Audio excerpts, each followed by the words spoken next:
አስክሬኑን ከተቀበረበት አውጥተው ወደ ከተማ አምጥተው መንታ መንገድ ላይ ዛፍ ላይ ሰቅለውት አስክሬኑን አውጥተውት ጉድጓዱን ቆፍሮ አውጥተውት ይሄ ድራር እንጨት አለ አይደለም የቀብር ላይ የሚረበረበው በእኛ ሀገር ባህል እሱም በትነው አስክሬኑን አምጥተውት ወደ መሃል ከተማ መንታ መንገድ ላይ ዛፍ ላይ ሰቅለውታል። የጴንጤ ሬሳ ነው ተብሎ ያን ጊዜ ስለሚጠላ የጴንጤ ሬሳ ነው ዝም በሉ ተብሎ ለእያንዳንዱ ሰው ደብዳቤ ልኬ መጥራት ስለማልችል ለእያንዳንዱ ሰው ደውዬ ደብዳቤ ልኬ መጥራት አልችልም። ከ2022 እስከ 2026 ትምህርታቸውን እየተከታተሉ ጨርሰው እየተከታተሉ ይገኛሉ። ኮሌጅ ከ2022 ጀምሮ እስከ 2026 ትምህርታቸውን ጨርሰው እየተከታተሉ ይገኛሉ። ኤልያስና ሙሴ እዚህ ጋር ነበሩ። ኤልያስና ሙሴ እዚህ ጋር ኤልያስ ነበር፣ እዛች ጋር ሙሴ ነበር። ሰላም ጤና ይስጥልን ክቡራትና ክቡራን ውድ ቤተሰቦቻችን፣ ይህ ቮይስ ኦፍ ግሬስ ነው፣ የእናንተ ቻናል ነው።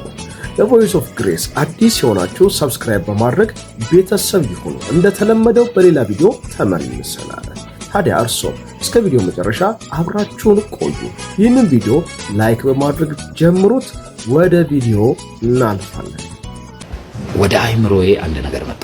የአስክሬን ወጥቶ ቢሆንስ ለዛ ይዙቱብናል አውጥተውትስ ቢሆን የሚል እንዲህ ወደ ልቤ ይመጣ። ቢወጣስ ምን ችግር አለ?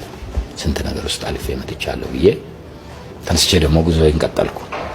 ገባው።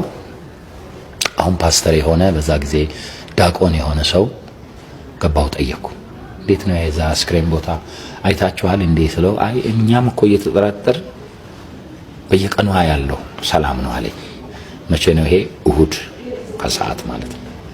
ገባሁ። እኔ ማታ ጸለይ፣ ጧት ስነሳ ክራር ይዤ በቃ መዝሙር ወዳለሁና መዝሙር እየዘመርኩ እያመለኩ ለካ ለሰኞ ንጋት ላይ አስክሬኑን አውጥተውት ጉድጓዱን ቆፍሮ አውጥተውት ይሄ ድራር እንጨት አለ አይደለም የቀብር ላይ የሚረበረበው በእኛ ሀገር ባህል እሱም በትነው አስክሬኑን አምጥተውት ወደ መሃል ከተማ መንታ መንገድ ላይ ዛፍ ላይ ሰቅለውታል። እና አለ ፎቶግራፉና ሰቅለውታል። ሰዎች ጧት ያያሉ ይሄን አስክሬን፣ ከዛ ይጫጫሃሉ። የከተማ ህዝብ በሙሉ ይሰማል፣ ትንሽ ከተማ ስለሆነች።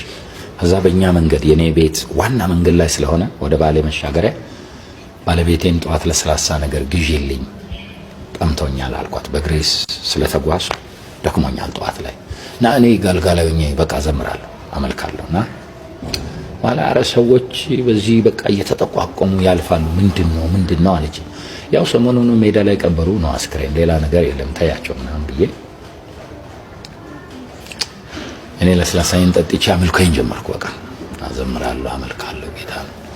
በኋላ ትንሽ ቆይቶ ለካ ግብግብ ነው እዛና ባለስልጣኖች ሄደዋል። መንግስት ባለስልጣኖች፣ ወታደሮች፣ ፖሊሶች፣ ህዝብ ሄደዋል። እዛ ዛፍ ላይ አይተው ባለቤቱ ይምጣ፣ አይ የቤተ ክርስቲያን ሰዎች ደግሞ እንዴት ይመጣል ንቅበረውና እዚህ ላይ እንዴት አባቱ ዛፍ ላይ ሬሳ ያል ንቅበረውና ባይሆን የሚደረገው ይደረግ፣ እኛ ዋስትናውን እንወስዳለን ይላሉ። እኔ አላየሁም። ኦሬዲ ያው ፎቶግራፉ የተነሳው ነው እንጂ እኔ አልሄድኩም። ልክ እንደተቀበረ አስተዳዳሪዎቹ እዛ ሆነው አስቀብረው እዛ ቦታው ላይ ወደኛ ይምጣ ይላሉ።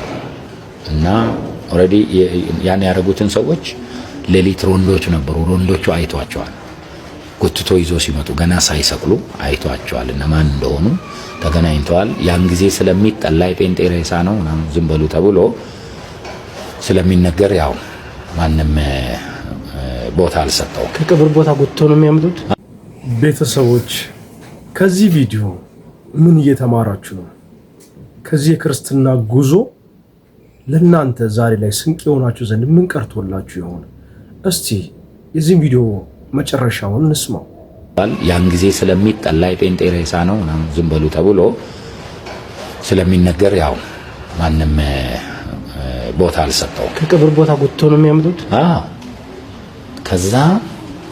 ከዛ ውስጥ ከሮንዶቹ ውስጥ ጠዋት አስተዳዳሪው ሲጠይቀው አንድ እንደዚሁ ብዙ እንትን የማይል ልጅ ነው ወጣት ልጅ አይ ነከሌ ናቸው እኔ ለምን ደብቃለሁ ይልና ለአስተዳዳሪ ይነግራቸዋል። ከዛ ውስጥ ሰዎቹን አስተዳዳሪው ይዞ ወደ አስተዳዳሪ ያመጣቸዋል የተወሰኑትን እና እሱን አምጡት ይላል።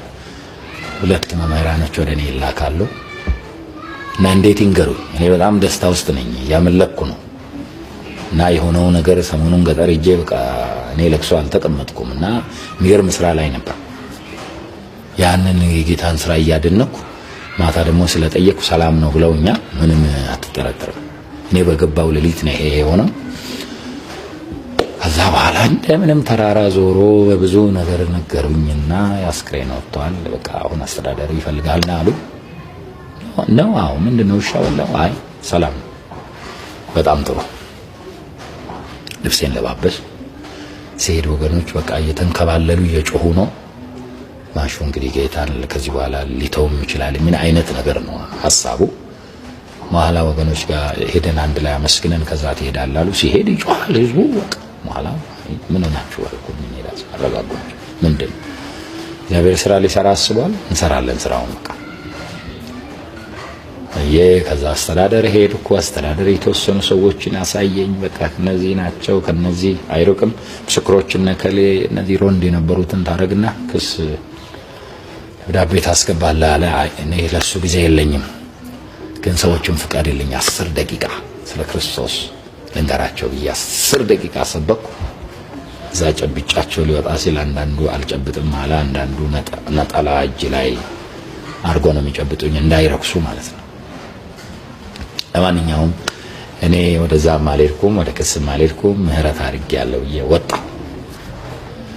ወጣሁ። ያው እኛ ወደ ወንጌሉ ገባን ገጠሩን በቃ በጣም በርቀት ባሉ የገበሬ መንደሮች ወንጌል መስበኩን ቀጠል። መዘምራኖችን ሁሉ ይዘን በገበያ ላይ መስበክ ስፒከር ይዘን ገበያ ላይ መስበክ መመስከር በቃ ልክ እንደ እብድ ሰው ጀመር። እግዚአብሔር ምድሪቱን አሳልፎ ሰጠን በጣም። ስለዚህ አሁን እንደዛ አካባቢ እንግዲህ ብትሄድ ገበሬ መንደሩ በርቀት ወንዙ ምኑ በአብዛኛው ቸርቾች ያሉበት ነው። ዝማሬ ነው የምትሰማው ገበሬው ሲያርስ ደስ ይላል ማለት ያኔ የነበረው የአማልክት የዚህ አጋንንት መሰዊያዎች የፈራረሱበት እና እግዚአብሔር ድሉን የሰጠን ጊዜ ነው። በቃ ይሄን ታሪክ እግዚአብሔር ሰርቶበታል ወገኖች ታንጸውበታል። በጊዜው አሳዛኝ ነው ብዙ ወንድሞች አዝነዋል። በቃ አስክሬናችን እንኳን ሊያርፍ አልቻለም ወይ የሚል በጣም በቃ ልባቸው የወደቀ ብዙዎች አሉ። ግን እግዚአብሔር ታሪክ ሰሪ ስለነበረ በዚህ የሚገርም ስራ ነው የሰራው በዛ ምድር ላይ ትልቅ መፈታት ሆነ። ያ 3000 ካሬ ሜትር የነበረው ከዛ በኋላ ወደ 47000 ካሬ ሜትር ነው ቸርች ራሱ መሬት ያገኘችው በዚህ ታሪክ ጀርባ ማለት ነው። በጣም የሚያስገርም ታሪክ ነው። ምን አይነት ይቅርታ ልብ ነው! የልጅን አስክሬን ከተቀበረበት አውጥቶ አደባባይ ላይ ሰቅሎ ክሰስ ሲባል አይ 10 ደቂቃ ብቻ ስጡኝና በጣም የሚገርም ነው። ምን አይነት ይቅርታ ልብ ነው! ይህን ቪዲዮ የምታዩ ወንድም እህቶቼ በዚህ ልክ ይቅርታ ልብ ይኖራችሁ ይሆን? ይኖረን ይሆን? መልሱ ለእናንተ ልተውላችሁ። ወንጌል በዚህ ልክ ነው ዋጋ የተከፈለበት። ትናንትና ዋጋ የተከፈለበት ወንጌል ከወንድማችን ምስክርነት እንደተረዳ ነው በዛ አካባቢ ላይ አሁን ትልቅ የክርስትና መስፋፋት እንዳለን የሰማነውና ጌታ ይመስገን። በዚህ ሁሉ ውስጥ አልፎ ግን ክርስትና አሁንም ወደፊት ይቀጥላል። ጌታ እስኪመጣ ድረስ ወይኛ ወደሱ እስክንሄድ ድረስ የወንጌል አገልግሎት ይቀጥላል። ጌታ ይባረክ። የሚገርም ልብ ነው። ምን ቀረላችሁ? ከዚህ ታሪክ ምን ተማራችሁ? እስካሁን ደግሞ ሰብስክራይብ ያላደረጋችሁ ሰብስክራይብ በማድረግ ቤተሰብ ሁኑ። ቀጣይ ቪዲዮ ተመልክተን ደግሞ እንመለሳለን። እግዚአብሔር በብዙ ወዳጅ ስለባረከኝ ለእያንዳንዱ ሰው ደውዬ ደብዳቤ ልኬ መጥራት አልችልም ከወዳጅ ብዛት የተነሳ። ስለዚህ ሁላችሁንም በዚህ ስክሪን ላይ ጋብዣችኋለሁኝ። ያልተጋበዘ የለም። አገልጋዮች፣ መጋቢዎች፣ ፓስተሮች፣ ወንጌላውያን የዚህ አገልግሎት ፓርትነር የሆናችሁ በኢትዮጵያ ከተለያዩ ክልል የምትኖሩ ሰኔ 14 አዲስ አበባ ክራይስት አርሚ ኢንተርናሽናል ቤተክርስቲያን ውስጥ ከጠዋቱ 12 ሰዓት ጀምሮ በሚደረገው በዚህ ግራጁዌሽን ስነ ስርዓት ላይ እንድትገኙ በድጋሚ ሁላችሁም ተጋብዛችኋል። ለብዙ ሰዎች ዛሬ የእናንተ ቀን ነው ስል ቆይቻለሁ። ሰኔ 14 ደግሞ የኔ ቀን ነው። በጣም ብዙ ፕሮፌሰሮችና ዶክተሮች ለግራጁዌሽኑ ይገኛሉ። ከሩቅና ከቅርብ እንግዶች ይኖራሉ። በዝማሬ የሚያገለግሉ አገልጋዮች ተጋብዘዋል። እኔ ብቻ አይደለም፣ በዕለቱ በወንጌል ስብከት የሚያገለግሉ እግዚአብሔር በአስደናቂ አኖይንቲንግ የቀባቸው ታላላቅ ሰዎች ተጋብዘዋል። ምን እንደሚፈጠር ለመገመት በጣም ያስቸግራል። ሰኔ 14 በጉጉት ይጠበቃል። በመጀመሪያ ነገር የቃላት ማስተካከያ እናድርግበት። እግዚአብሔር ታናናሽ ልጅ የለውም። እንግዲህ ግብዣው ላይ ስለተጠራን እንገኛለን። መገኘት የሚገባችሁ ሁሉ ተገኙ። ዋናው ጉዳይ እንግዲህ በዚህ እነዚህ ቀናት ውስጥ በጣም መነጋገሪያ ሆኖ እየተወራ ያለው ነገር እንዴት ተምሮ ሆኖ ሊመረቅ ያለው ሁለተኛ ዲግሪ ነው ይባላል፣ ዶክትሬቱን ነው ይባላል። ኤኒዌይ እስቲ የተላለፈው መልእክት እንስማና ደግሞ በሱ ላይ ሐሳብ ብንሰጥ የተሻለ ነው ባይ ነው። ኮሌጅ ከ2022 ጀምሮ እስከ 2026 ትምህርታቸውን ጨርሰው እየተከታተሉ ይገኛሉ። ምን ማለት ነው የምለውን በኋላ ስለሚመጣ ማስተርስ ኦፍ ክርስቲያን ላይ ትምህርታቸውን ጥናታቸውን ሲያደርጉ ነበረ። ከእናታቸው ሞት የተነሳ ፕሮግራሙ ስለተደራረበ በአንድ ላይ ምስጋናና ለቅሶ ማድረግ ስለሚከብድ እንደ ባህልም እንደ ተቋምም እንደ ግለሰብም እንደ ቤተ እምነትም ይህ ከባድ ስለሆነ እሳቸው ደብዳቤ በተቋማችን በላኩት መሰረት ግራጁዌሽኑን ቀን የማስተርሱን ማለት ነው ወደ ዛሬው ዓመት እንዲተላለፍ ተወሰነላቸውና እኛም ሀገር ውስጥ አልነበርን። ናይሮቢ፣ ኬንያ፣ ሩዋንዳ፣ ዩጋንዳ፣ ኮንጎ፣ ኖርዌይ፣ አሜሪካ፣ ጀርመን ላይ ስንሰጣቸው የነበረ ለአንድ ግለሰብ ከዚህ ተነስቼ ወደ ሩዋንዳ ይሄዳል። ይሄ ምን ማለት ነው ካላችሁ አንዳንድ ተቋሞች ቁጭ ብሎ ተማሪን ይጠብቃሉ። ሌሎች ዓለም ላይ ግን ተማሪ በኦንላይን በፊት ለፊት ሲማር የፕሮፌሰሩን ትኬትና አኮሞዴሽን ቡክ አርጎ ምርቃቱን እዛ ይመራል። ዘሴም ቱዛት ወንድማችን ነቢይ እዩ ጭፋ ትምህርቱን ከኛ ጋር ሲከታተል በነበረ ጊዜ ፊት ለፊት የራሱን እረፍት ቀንና እንዲሁም አሳይመንቶችና ጥናትን በእንግሊዘኛ ነው ሲሰራበት የነበረው ማለት ነው። ሪሰርቹንም በትክክል 8 ዶክተሮች ቁጭ ብሎ ሲያነቡ ነበር። አንድ ካንተ ለመማር፣ ሁለተኛ ለተቋሙ ዕውቀትን ለማግኘት። ስለዚህ በሰኔ 14 የዛሬ ሳምንት ድብልቅልቁ የወጣ ግራጁዌሽን ምርቃት ይኖረናል። እሺ ይሁና። ምርቃቱ አደባባይ ከወጣ ይቀር እነዚህ 8 ዶክተሮች ደግሞ በስም ቢጠቀሱልን መልካም ነው። የመጀመሪያው ነገር እሱ ነው። ከ22 እስከ 2026 ድረስ ትምህርታቸውን ተከታትለው የጨረሱ ሲሆን በመከታተል ላይ ደግሞ የሚገኙ ሲሆን የተምታታ ነገር አለው። ጨርሰዋል፣ እየተከታተሉ ነው። ሪሰርቻቸውን 8 ዶክተሮች አንብበውት አይተውታል።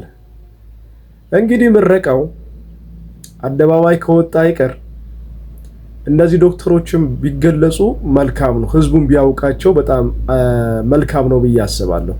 ሌላው እንግዲህ በየትኛውም ዓለም ላይ የትምህርት ዓለም ላይ ምናልባት ይህንን በደንብ ከኔ በላይ የምታውቁ ሰዎች በደንብ ኮሜንት መስጫ ላይ ብታስቀምጡልኝ ደስ ይለኛል።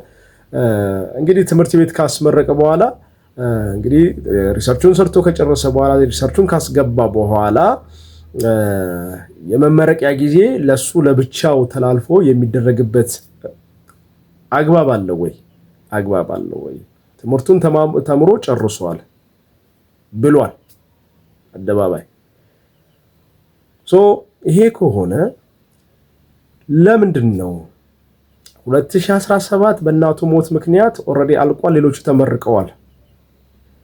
የሱ የትምህርት ምረቃ ጊዜ የተራዘመው ቪአይፒ ምርቃት ለብቻ ይሰጣል።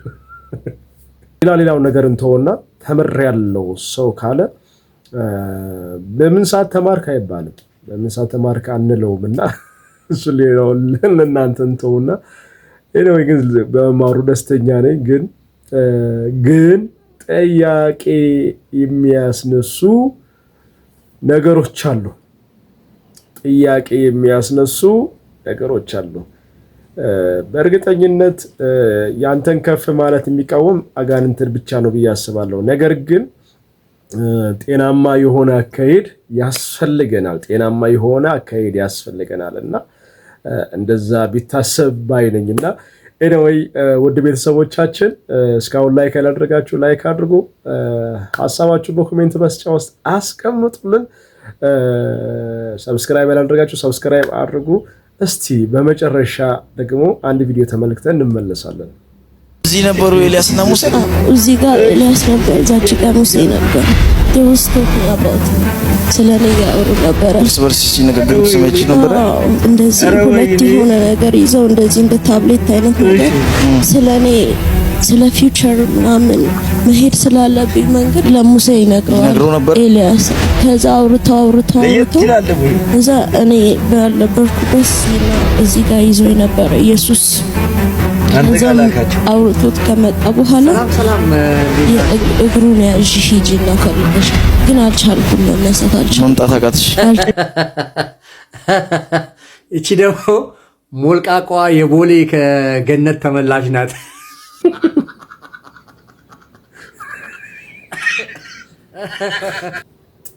ሙሴና ኤልያስ ብቻ ሆነው አልቀሩም። ኢየሱስም መጥቷል። ትንሽን ቆይ ደግሞ ሌሎቹን ተከትለው በማህበር ይመጣሉ። እኛ ቤት ያለው ነገር በጣም እየከፋ መጥቷል። ክፋቱ እየጨመረ መጥቷል። ጌታ ይርዳን። ጌታ ጸጋውን ያብዛልን። በዚህ ቪዲዮ ላይ ምንም ማለት አያስፈልገኝም። እናንተ እስቲ ሐሳባችሁን በኮሜንት ላይ አስቀምጡ፣ አስተያየታችሁን አስቀምጡልን። ምክንያቱም በዚህ ላይ በጣም የቪዲዮ ሼር ያደረገው ያጋራው ሰው ሞልቋቋ ከገነት የተመለሰችው ሴት ብሏታል። ሞልቋቋ ከገነት የተመለሰች። ውድ ቤተሰቦቻችን እስከዚህ ቪዲዮ መጨረሻ አብራችሁን ስለቆያችሁ ከልብ እናመሰግናለን። በቀጣይ በሌላ ቪዲዮ ተመልሰን እስክንመጣ ድረስ ሰላም ቆይልን። የጌታ ቸርነትና ጸጋ ከእናንተ ጋር ይሁን። ወዳችኋለሁ። ተባረኩልኝ።